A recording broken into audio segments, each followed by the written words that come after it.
Good day everyone, I'm Anne and together with my co-students Irish, Shine, Shanice, and Kim, we will talk about the three kind sponges species here in the Philippines. May you listen well as there is additional information and facts concerning our sponges species here in the Philippines that many people are unaware of. Ikaw, alam mo ba to? Hi everyone, it's Shine here and today we're going to discuss about Leucaena paradoxa.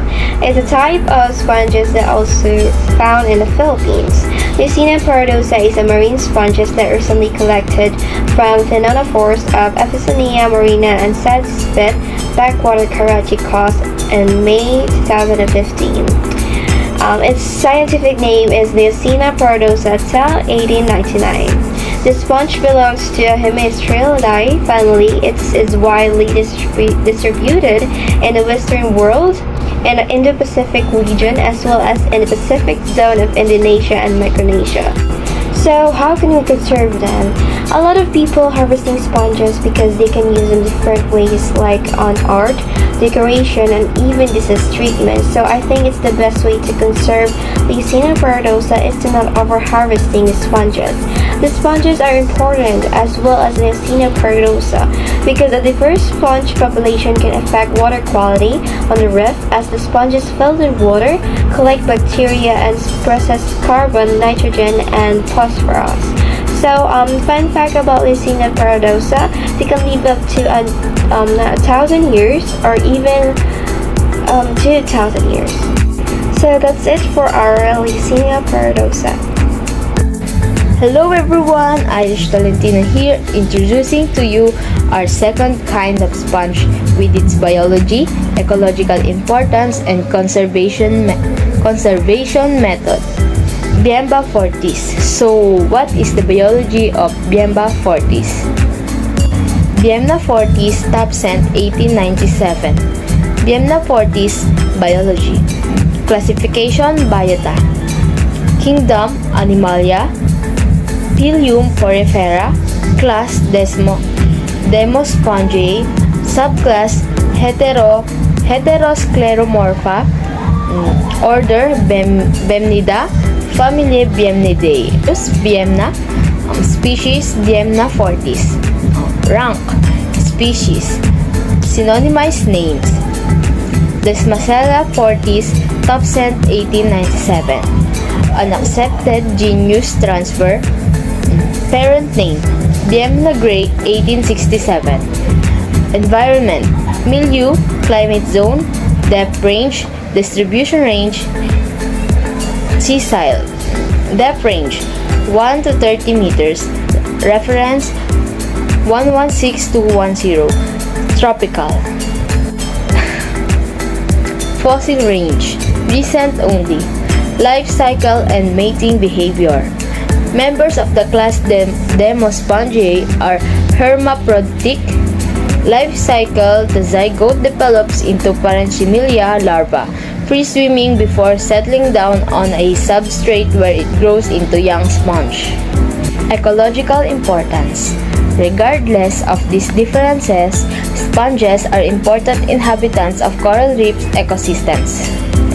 A diverse sponge population can affect water quality on the reefs as the sponges filter water, collect bacteria, and process carbons, nitrogen, and phosphorus. Nutrient-depleted coral reefs, some sponge species are thought to make carbon biologically available by exerting a form of sponge poop that other organisms feed on, thereby fueling productivity throughout the ecosystem. In this way, sponges protect the reef against extreme fluctuations in nutrient density, temperature, and light, benefiting the survival of other reef organisms. So, thank you for listening. Now we have Anne to discuss our last species.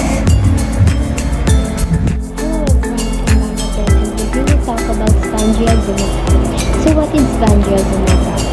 It is a massive commercial sponge of medium size, up to 25 to 30 cm in width, shape highly variable depending on depth and fishing ground, generally irregularly lobate, with more or less developed lobes.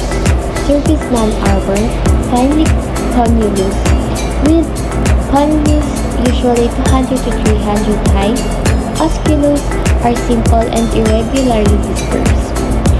Color in light black to dark gray on surface, gray inside, or it can be other colors such as yellow or the color of a natural sponge. Texture of the skeleton figures rougher than in the other Mediterranean commercial sponges. Guanosum dense, devoid of large cavities, skeleton made of three types of spongian fibers. Primary fibers 40 to 50 in diameter, formed by the anastomosis of secondary fibers, mostly near the surface convolutes, without pitch, uncored, or with a very few amounts of foreign spittle.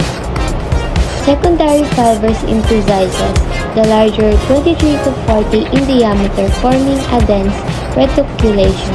The smaller are we can say pseudo-ternary fibers, 4.7 to 18.4 in diameter, forming or more or less developed reticulation.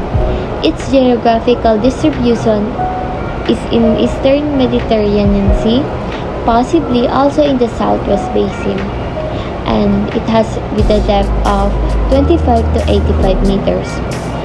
The substratum of this sponge is mostly on hard substrata in collar coralligenous bioceanosis. The sponge occurs also in Posidonia beds and on sandy soft bottoms. Description of schimid lectotype. Schimid sample deposited in the Graz Museum and coded LMGJ 154J470 cypern has been examined. It is a massive, irregularly lobate sponge. According to our observation, the primary fibers are devoid of inclusions. They are usually difficult to follow in the inner part of the skeleton, near the funnels. They are 40 to 50 in diameter. The diameter is more irregular than that of the secondary fibers. They do not have a teeth, but they appear less homogeneous than the secondary. The secondary fibers are 28 to 30 in maximum diameter. There are a few well-characterized thinner secondary fibers, or we can say pseudo-ternary fibers, 10 to 15 in diameter, possibly with intermediaries with a secondary. It can found in the Philippines, right in the Cebu, kung saan marami tayong isla. And just a fact about this. There are extremely few freshwater varieties of sponges, and most of them live in marine environments. The only source of the commercial sponge is the ocean. Only a small number of the roughly 3,000 species have commercial significance. Their scientific name, common name, and location of occurrence. Sponges are utilized in homes, hospitals, and nurseries for a variety of tasks. They are used in lithography, for pottery glazing, for painting and decorating, for laying tiles, etc. In addition to this, they are employed by a number of manufacturing facilities to clean machinery. Additionally, they serve as cautions. Today, with so many synthetic sponge alternatives on the market, it is difficult to predict how long sponge culture will be profitable. So, as humans, we should keep an eye and keep the environment healthy as we can, because it is our job to protect and take care of our nature. That's all, and thank you.